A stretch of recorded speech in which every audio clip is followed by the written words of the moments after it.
The first one is and this is the way to disempower people. This is the way to make people feel helpless and that they don't have any control over their lives.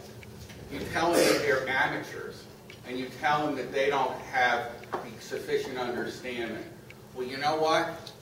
If you have your single-family house and across the street is property, which is land use residential, and they want to turn it into a shopping mall, please.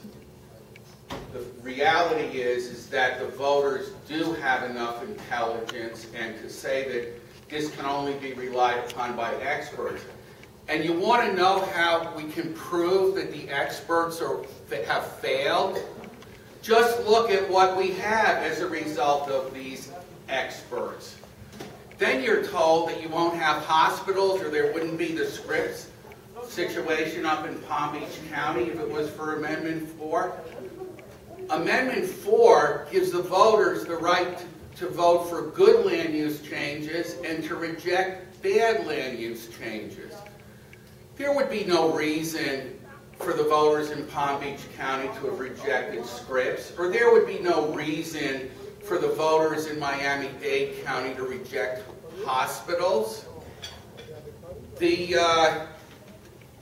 were held this thing up and say 300 changes. Well, you know what? The commission didn't go through each one of those amendments and vote 300 times.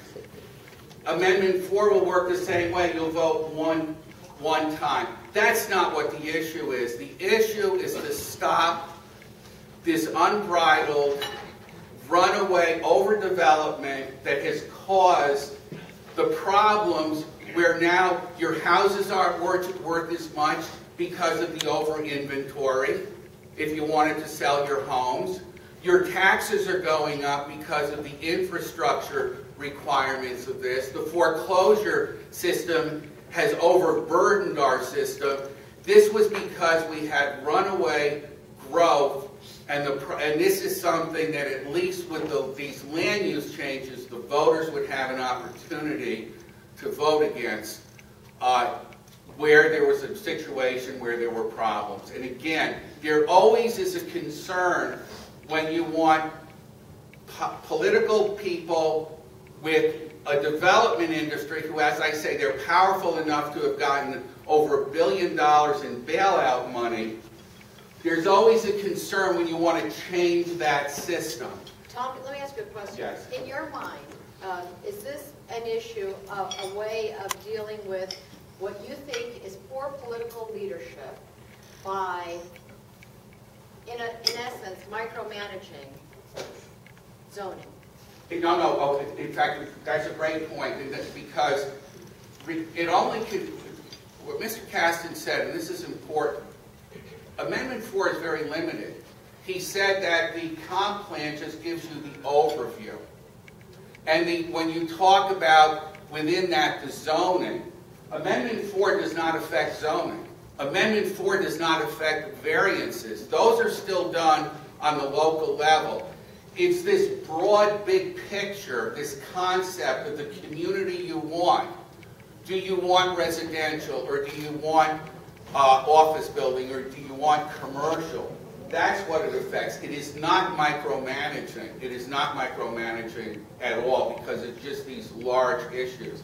And by the way, one thing that is interesting is on land use changes, even under the current system, at least in Broward County, and I assume it's the same in Miami-Dade, it's only once every 6 months. But again, it's just the politicians, the elected officials.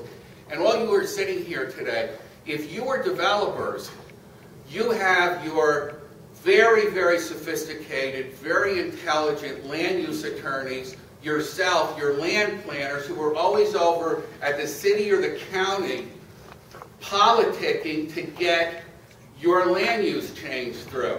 If you're the average person who works for a living, you're out working hoping that things are going to be done right. And there have been too many occasions where land use changes have been given which have not been fair to the community.